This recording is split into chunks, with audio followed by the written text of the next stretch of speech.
Започнува периодот на сезонски алергии кои се јавуваат кај се поголем број граѓани, а со тоа страф и недоумица како да се препознаат и разликуваат симптомите на алергија и коронавирус, со оглед на тоа што се карактеризираат со речиси исти симптоми, како гребење во грлото, затнат нос, кашлица. Вирусот е се уште недоволно истражен, па лекарите велат дека не можат со сигурност да знаат како на луѓето со алергии може да влијае ковидот.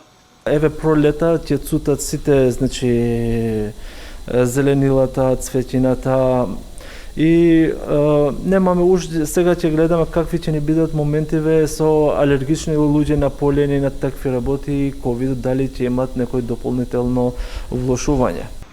Луѓето со алергиски реакции, особено оние кои имаат проблем со дишните патишта, мора да внимаваат и на загадениот воздух. Загаденоста и коронавирусот не се директно поврзани, објаснуваат специјалистите, но заедно многу влијаат на манифестирање тешка клиничка слика. Вирусот напаѓа акутно, сега за сега, се инфектираш и за неколку денови може да добиеш јака лоша клиничка слика, а туку загадувањето ние да се освестиме за долго време, пошто тоа ни делува хронично. Вирусот не делува во карциномиве, во хобот, во астмата, туку загадувањето е број 1.